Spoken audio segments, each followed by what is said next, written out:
অতি সুখবৰ যে অতি কম দিনৰ ভিতৰত অৰ্থাৎ চলিত মাহৰ ভিতৰতে এই যি গুৱাহাটী উত্তৰ গুৱাহাটী দলঙৰ নিৰ্মাণ কাৰ্য সম্পূৰ্ণ হোৱাৰ পথত ইতিমধ্যে খুঁটাৰ যি নিৰ্মাণ কাৰ্য সেয়া সম্পূৰ্ণ হৈ উঠিছে আৰু ওপৰৰ ভাগত যি কাম আছে সেয়াও প্ৰায় 90% কাম ইতিমধ্যে সমাপ্ত হৈছে আৰু মুখ্যমন্ত্ৰীয়েও সামাজিক মাধ্যমযোগে জনাইছিলে যে জুন মাহৰ ভিতৰতে এই দলংখন মুকলিৰ সম্ভাৱনা আছে। আমি কেমেৰা পাৰ্চন জিতু বৰুৱাই প্ৰথমে দেখুৱাব কি ধৰণে কাম চলিছে আৰু অতি দ্ৰুতগতিত কাম চলিছে। ইতিমধ্যে যথেষ্ট 90% কাম ইতিমধ্যে সমাপ্ত হৈছে আৰু আমি দেখুৱাই আছোঁ গুৱাহাটী উত্তৰ গুৱাহাটী সংযোগী যি দলং সেই দলঙৰ নিৰ্মাণ কাৰ্যৰ দৃশ্য প্ৰায় সম্পূৰ্ণ হোৱাৰ পথত দীৰ্ঘ প্ৰতীক্ষাৰ অন্তত এই দলংখন সম্পূৰ্ণ হোৱাৰ পথত যিহেতু এই দলংখন হৈ যোৱাৰ লগে লগেই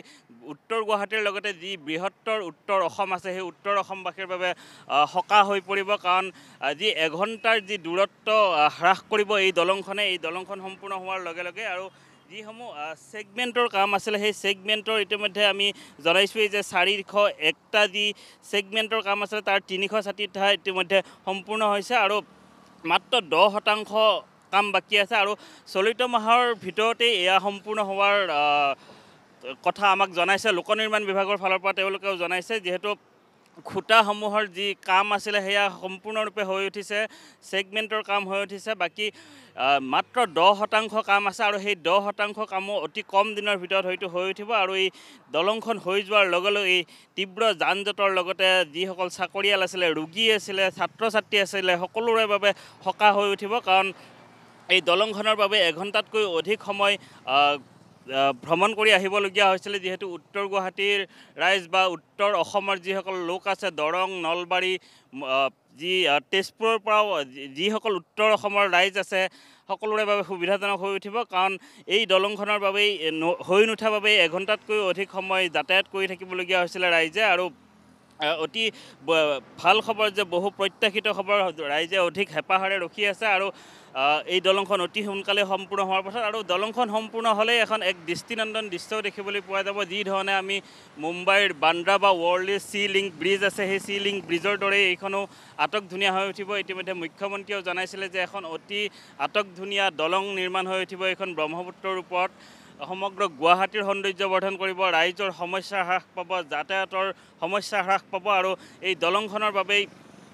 সকলোৰে সুবিধা হ'ব সেইটো নিশ্চিত হৈ পৰিছে। আমি কেমেৰা পাৰ্চন জিতু বৰুৱাই দেখুৱাই আছে দলংখনৰ যিসমূহ ছেগমেণ্ট এই ছেগমেণ্টসমূহ ইতিমধ্যে সম্পূৰ্ণ হৈ উঠিছে আৰু মাত্ৰ 10-15% কাম বাকী আছে ছেগমেণ্টৰ। খুঁটাৰ ফালৰ যিটো অধিক সময়ৰ প্ৰয়োজন আছিল খুঁটাৰ কামৰ বাবে সেই খুঁটাৰ কাম ইতিমধ্যে সম্পূৰ্ণ হৈছে, পূৰ্ণগতিত কাম চলাৰ বাবে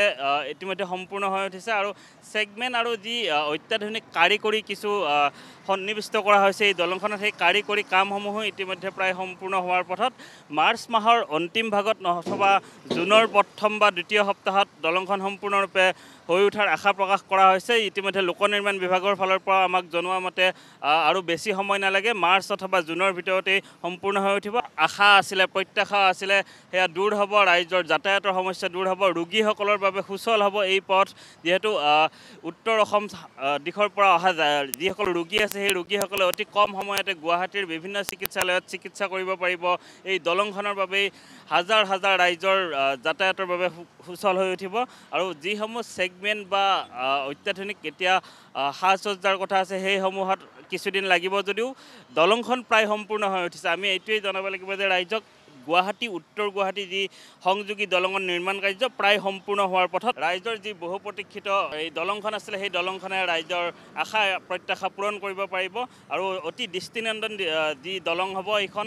যিহেতু মুম্বাইৰ দৰেই এখন দলং হ'ব বুলি মুখ্যমন্ত্ৰীয়েও আমাক জনাইছিলে আৰু আমিও আশা কৰিছোঁ অতি শীঘ্ৰে এই দলংখনৰ নিৰ্মাণ কাৰ্য সম্পূৰ্ণ হ'ব। এই এমাহ বা দুমাহৰ ভিতৰতে হৈ যাব, কাৰণ মাৰ্চ বা জুনৰ ভিতৰত হ'ব বুলি আমাক ইতিমধ্যে লোক নিৰ্মাণ বিভাগে জনাইছে আৰু এই দলংখন ৰাইজৰ বাবে মুকলি হ'লে সকলো সমস্যা দূৰ হোৱাটো নিশ্চিত হৈ পৰিছে।